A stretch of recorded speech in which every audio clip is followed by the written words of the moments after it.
The Jeffrey Epstein report substantiates really the theories that you and I have discussed on this show. So let's journey back. What is this, 2 or 3 months ago?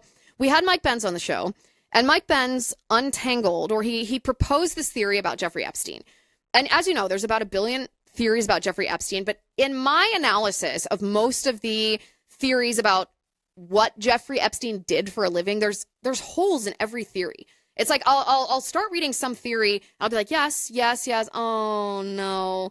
And there's just some thing about every theory that doesn't add up. There's maybe elements of truth in every theory, but there's just not one that like explains Jeffrey Epstein's existence.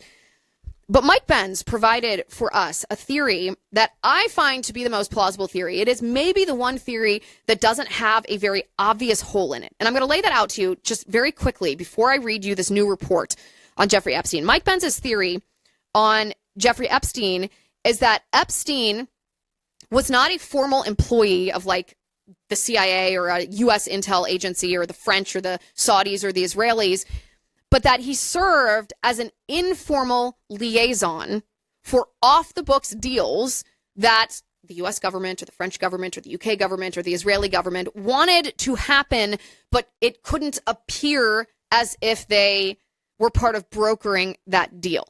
The example that Mike Benz gave was Iran-Contra, right? When the U.S. government, off the books, used a liaison to do an arms deal with the Iranians, even though Congress had passed a statute prohibiting that.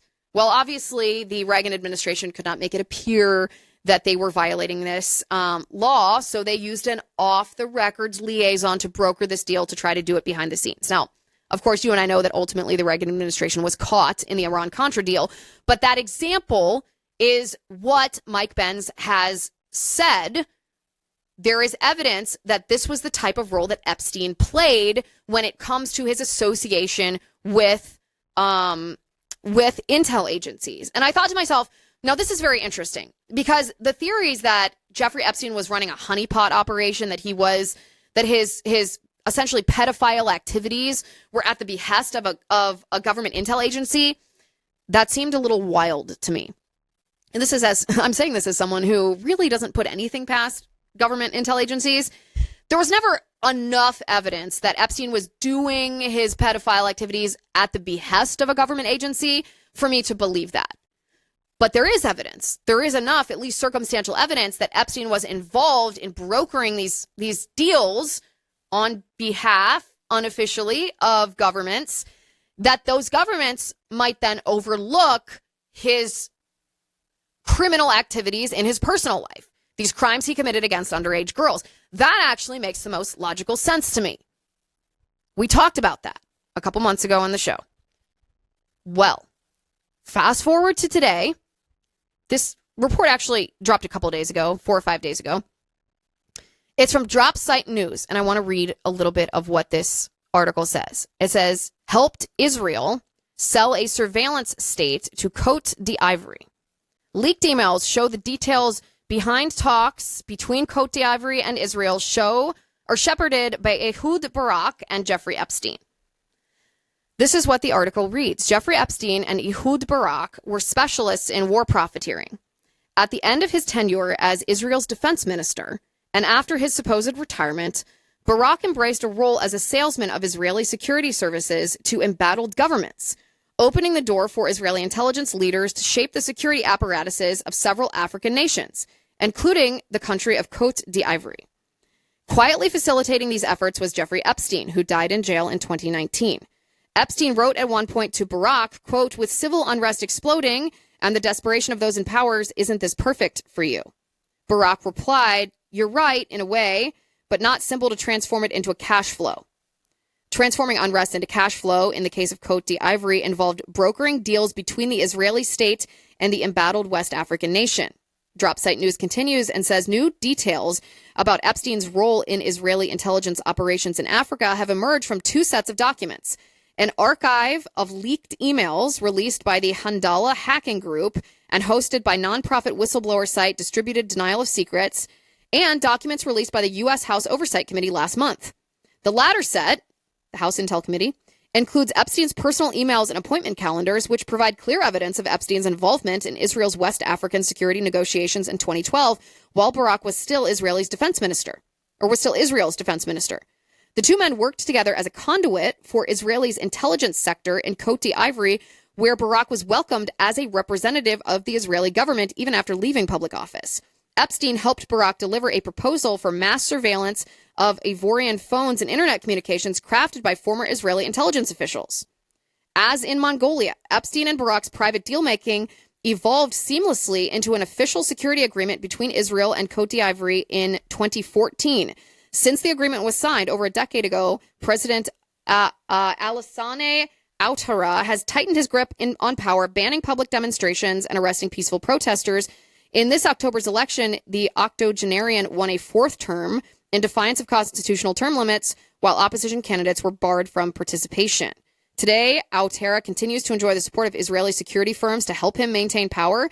His Israeli-backed police state has squashed civic organizations and silenced critics. In the wake of the recent elections, exiled activist Bogo Saka Gervais denounced Ouattara's authoritarian state, saying, under Ouattara, since 2011, freedoms of opinion, thought, and expression have been criminalized. He said it has become forbidden to criticize the head of state. Dropsite News says the story of Israel's security agreement with Côte d'Ivoire is only one chapter in the saga of Epstein and Barak's covert activities in Africa. It is reported here as the next entry in an ongoing series on Epstein's ties to Israel's intelligence.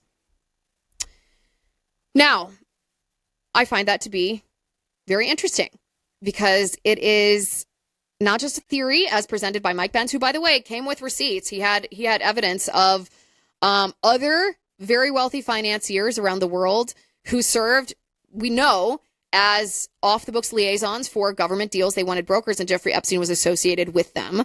Mike Benz's theory holds a lot of water, and it is significantly substantiated by this report. This is exactly what Mike Benz described. Jeffrey Epstein, not an employee of the CIA, not an employee of the UK intel apparatus, not necessarily an employee of Israeli intelligence, but brokering deals that benefited these nations, in particular Israel. Brokering deals that the Israeli government wanted brokered, but couldn't necessarily do themselves at the beginning.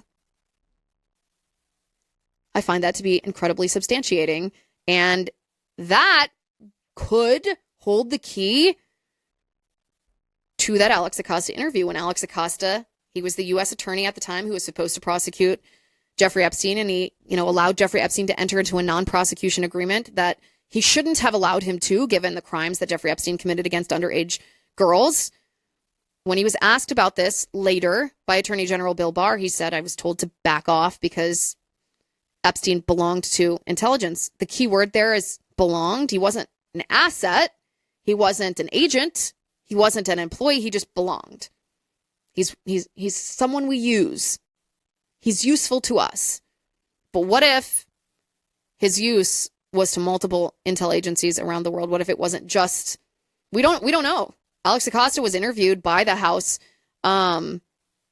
Oversight Committee, I believe. The House Oversight Committee or the House Intel Committee interviewed Alex Acosta, but you and I have not seen any readout of that interview. We don't know what questions he was asked or what questions he wasn't asked. We still don't know. And Attorney General Pam Bondi does today, as she always has, she does hold the power to declassify and release the original interview that Alex Acosta did with Attorney General Bill Barr in 2020, where he said that Epstein belonged to intelligence. We don't know what else Bill Barr asked him. If Alex Acosta said which intelligence he was alleging Epstein to be associated with, whether it was ours or whether it was a foreign intel agency. We don't know what else Acosta was asked or what else he wasn't asked. He also didn't. We don't know if he said, I was told to back off. Yeah, by whom? Is it someone within the U.S. government? Was it a lobbying group? Was it a foreign government? Who told you to back off? We don't know the answers to those questions, and we don't know the readout. We don't know of these questions, which were asked by the congressional investigators when Alex Acosta testified behind closed doors. We don't know the answers to that, but it's getting to a point where I suspect I know the answers to that. I suspect as we are seeing these reports continue to unfold and they are validating and substantiating Mike Benz's theory here, you can see why a government intel agency would not want Jeffrey Epstein to be rendered useless to them. You can see why a foreign intel agency or a domestic intel agency wouldn't want Jeffrey Epstein to be put in prison if he was providing them with such useful services. I wish that Pam Bondi, I've said this a million times and I'm going to keep saying it, I wish Pam Bondi would release that interview with Alex Acosta. I wish that Congress, congressional investigators would allow us to see the readout of the Alex Acosta interview, because I think it would be incredibly telling. Incredibly telling.